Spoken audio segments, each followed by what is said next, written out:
Hello दोस्तों, कैसे हो? आई होप अच्छे ही होंगे आप सभी। दोस्तों, आपने अक्सर कई सेलिब्रिटीज़ जैसे Bollywood, Hollywood star, businessman, cricketers, scientist या आईएएस आईपीएस ऑफिसर आदि आदि के ऊपर बहुत सी केस स्टडी सुनी और देखी होगी और उनके इंटरव्यूज़ भी देखे होंगे। और आप इन्हें सुनने और देखने के बाद किस बारे में सोचते हो? मेरे हिसाब से आप यही सोचते होंगे, वाह यार क्या कमाल के बंदे हैं, कितनी मेहनत की है इन्होंने, मज़ा ही आ गया वीडियो देखकर, गजब भाई गजब, काश मैं भी कुछ ऐसा करूं और मेरी भी कोई अलग पहचान बने, है ना? ऐसा ही सोचते हो ना आप? क्या आपने कभी अपने ऊपर केस स्टडी या कभी अपने आप को एनालाइज किया है या करने के बारे में सोचा है? और अगर ऐसा नहीं किया तो क्यों नहीं किया? आपको पता नहीं है अपने ऊपर केस स्टडीज़ कैसे करनी है, या आप ऐसा करना ही नहीं चाहते? आपको यही लगता होगा, क्या यार मैं कुछ हूँ भी जो अपने ऊपर केस स्टडी करूँ या अपने आप को एनालाइज करूँ, या फिर कहाँ से शुरुआत करूँ? मैं इसे किसे बताऊँगा, किसके साथ इसे शेयर करूँगा? क्या ऐसा करना सही होगा और इससे मुझे क्या फ़ायदा होने वाला है? चल छोड़ना यार, कौन इस चक्कर में पड़ेगा, चलने दे यार, जैसे लाइफ चल रही है। और भी तो बहुत हैं मेरी तरह, वो कौन सा ऐसे करते हैं?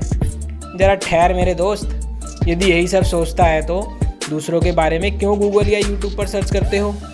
क्यों किसी को केस स्टडी देखते हो? छोड़ दो सब कुछ, जब कुछ करना ही नहीं तो चलने दो ऐसे ही जैसे चल रहा है। क्या ऐसा सोचना ठीक है? मुझे तो बिल्कुल नहीं लगता।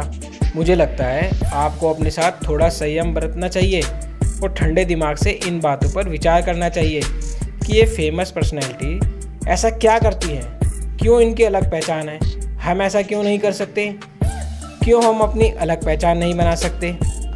यदि आप इस तरह से विचार विमर्श करेंगे तो मुझे लगता है आप भी अपने ऊपर केस स्टडी करके या अपने आप को एनालाइज करके अपनी एक अलग पहचान बना सकते हैं। और ऐसा करने के लिए आपको दूसरों के एक्सपीरियंस से ज़रूर सीखना शुरू करना चाहिए। आप खुद इस एक्सपीरियंस वर्ड पर विचार करें। कोई मामूली शब्द नहीं है ये। इस शब्द को अपने नाम के साथ किसी से कहलवाने के लिए आपको कड़ी मेहनत करनी पड़ती है। कोई आपको एक्सपीरियंस बंदा यूं ही थोड़ी बोल देगा, तपना पड़ता है इसके लिए, चाहे वो किसी भी फील्ड में हो। जब आप कभी किसी जॉब के लिए इंटरव्यू देने जाते हो तो वहाँ पर भी आपको इस शब्द को बखूबी सुनना पड़ता ही है। कैसे इंटरव्यू लेने वाला कह देता है ना, आपको अभी एक्सपीरियंस नहीं है, मैं आपका रिज्यूम रख लेता हूँ और आपको कॉल करके बता दिया जाएगा, और उसके बाद आप चुपचाप मुँह लटकाए आ जाते हो, है ना? कितना बुरा लगता है ना उस समय।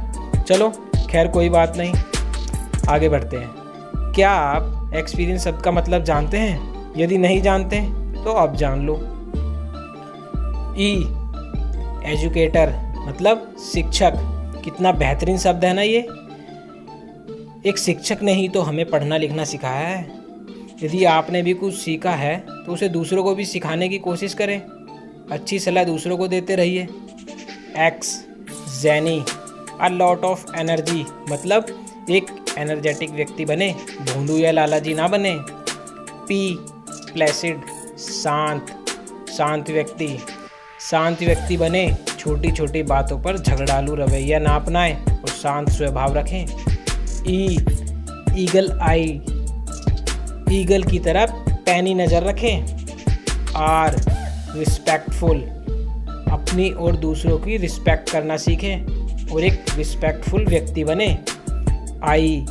इंटेलिजेंट मतलब बुद्धिमान। बुद्धि भगवान ने सभी को दी है, लेकिन बुद्धिमान व्यक्ति वही है जो अपनी बुद्धि का सही और सही जगह पर इस्तेमाल करना जानता हो, इसलिए बुद्धिमान व्यक्ति बने। एलिगेंट, दूसरों के साथ शिष्ट आचरण रखें, किसी के साथ अभद्र भाव से पेश ना आए। नोटिसेबल, उल्लेखनीय मतलब लोग आपको नोटिस करें, ऐसा व्यक्तित्व बनाएं अपना।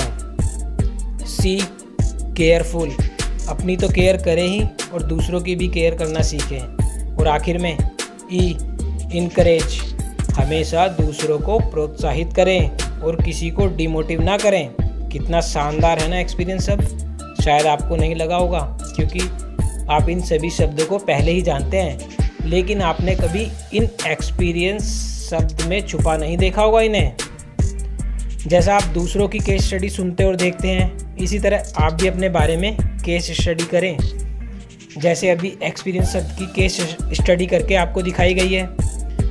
आप भी अपनी अलग पहचान बना सकते हैं, क्योंकि कोई भी व्यक्ति रातों रात फेमस और सफल नहीं हुआ है। समय तो लगता ही है मेरे दोस्त, लेकिन उस समय का सही तरीके से इस्तेमाल किया जाए तो आप भी फेमस और सफल व्यक्ति बन सकते हैं। आपको सिर्फ अपने आप को जानने की ज़रूरत है। आपके अंदर भी टैलेंट की भरमार है। जैसे सूरज के आगे कभी कभार बादल की परत आ जाती है, तो कैसे आप आसमान की तरफ देखते हैं कि अचानक रोशनी कैसे कम हो गई, सूरज कहाँ छिप गया, लेकिन थोड़ी देर बाद बादल की परत हट जाने से सूरज पहले की तरह चमक उठता है। ठीक उसी तरह आपको भी अपने दिमाग से उन परतों को हटाना है, फिर देखो कैसे आप भी सूरज की तरह चमक उठोगे। और आपके लिए ये परतें आपकी बेकार की आदत हैं, जैसे किताबें ना पढ़ना, हेल्थ पर ध्यान ना देना, दूसरों के एक्सपीरियंस से कुछ ना सीखना, अपनी नॉलेज किसी के साथ शेयर ना करना, आदि आदि। आखिर मैं आपको यही कहना चाहूँगा कि आप अपने ऊपर एक बार केस स्टडी या खुद को एनालाइज ज़रूर करें। आप बिल्कुल कर सकते हैं। दूसरों के ऊपर केस स्टडी करने वाला भी हम में से ही कोई एक है, तो आप इससे अछूते क्यों हो। आप दूसरों की केस स्टडी बड़े शौक से सुनते हो और देखते हो। एक बार खुद को भी तो मौका दो मेरे दोस्त। क्या आपके पास सिर्फ 1-2 घंटे भी नहीं है अपने लिए? केस स्टडी करने का मतलब आपने अपनी लाइफ में जो भी किया हो और अपनी उपलब्धियों और कमियों से सीख कर आगे बढ़ते रहना ही तो केस स्टडी है। दोस्तों, कमेंट सेक्शन में कमेंट करके हमें ज़रूर बताना आपने अपने ऊपर केस स्टडी करके क्या कुछ सीखा और क्या कुछ समझ आया। धन्यवाद दोस्तों, अपना कीमती समय देने के लिए। जल्दी ही मिलते हैं एक नए टॉपिक के साथ।